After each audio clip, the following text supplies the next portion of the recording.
Hello, friends. Welcome to Story Behind Podcast. This is the show for people who love hearing a good story and who believe the world could use more positivity. We're the team behind GodUpdates and God2, and we hope these weekly short stories will brighten your day.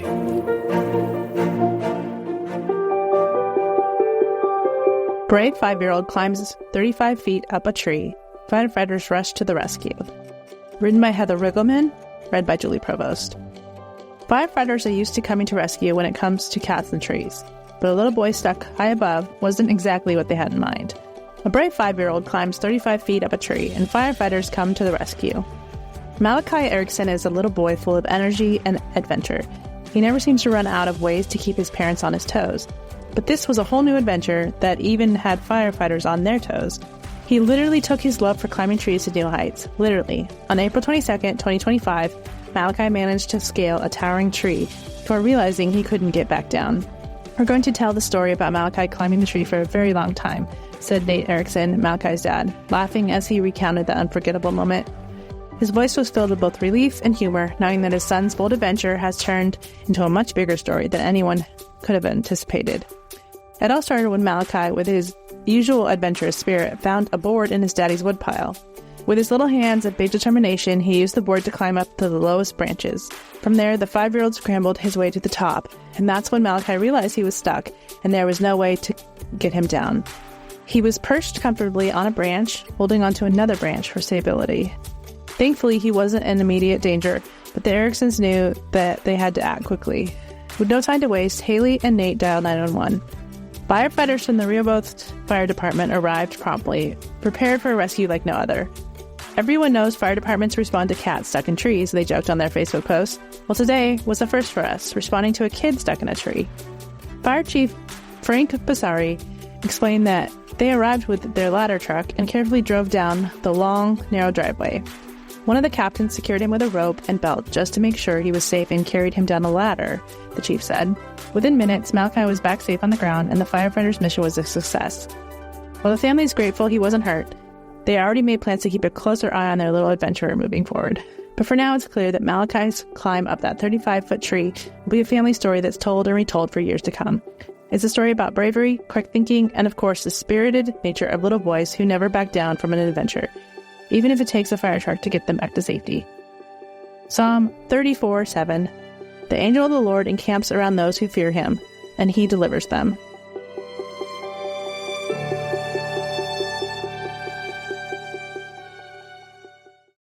At Thrivent, planning your finances is bigger than money. It's a way to support the people, causes, and community you love, because helping you put your faith into action is at the heart of what we do. Thrivent, where money means more. Connect with us at Thrivent.com. Hi, this is Chris Benjamin. I am the producer for the Salvation Army's podcast, Words of Life. Words of Life is a 15-minute weekly show featuring testimonies, interviews, and conversations on topics impacting the church today. Some of our recent and upcoming guests have been author and podcaster Nicole Eunice. So oftentimes I think that when we thought we were about to see a new season, we thought spring was on the horizon and it's actually a long, dark winter. Is it possible that God is doing something in that season? Author and podcaster Rachel Wojo. I really believe God wants to use the story. You certainly don't do it for fame. You certainly don't do it for any other reason other than you really want to meet people where they are. And on some future episodes, we will have author and speaker Zach Clinton, as well as a special appearance by Miss Volunteer America, Berkeley Bryant. Listen to Words of Life wherever you get your podcasts or visit wordsoflifepodcast.org.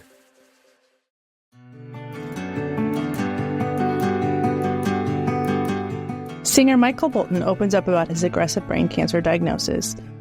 Written by Julie Provost, read by Julie Provost. Michael Bolton is an award-winning American singer and songwriter. His biggest hits, How Am I Supposed to Live Without You, Said I Loved You But I Lied, and When a Man Loves a Woman, filled the radio waves back in the 1990s. But in December 2023, the artist was diagnosed with glioblastoma, which is the most common type of brain cancer. Michael Bolton's diagnosis came after emergency surgery, where they were able to remove a brain tumor.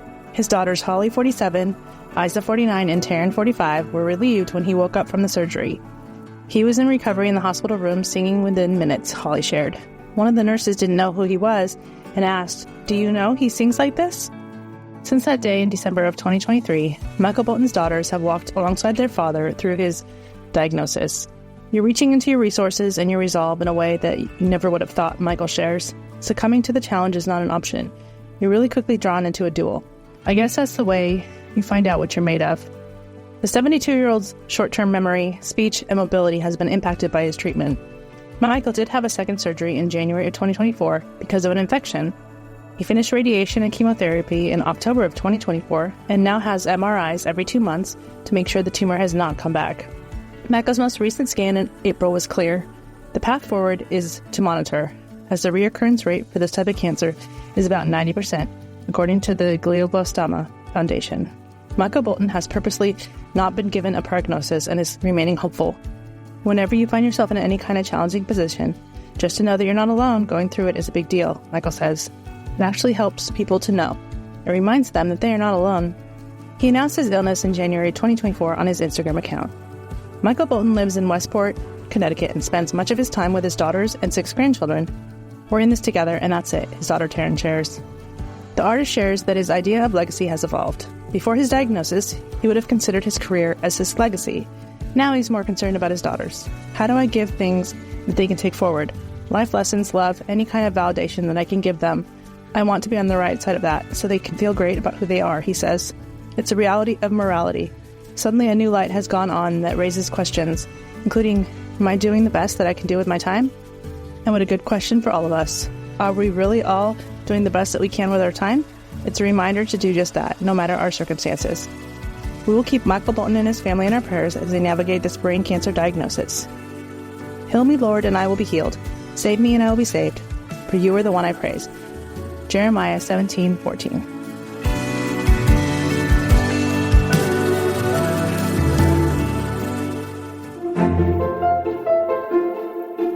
Thank you so much for listening to Story Behind Podcast. We're really glad you joined us for this week's story. To see photos and videos that may have been referenced in this episode, check out the links in the show notes. And if you enjoyed what you heard today, subscribe to our podcast, and please tell a friend about us. We'd also love it if you'd rate us and leave us a review. It really does help more people find us. Story Behind is a Salem Web Network production.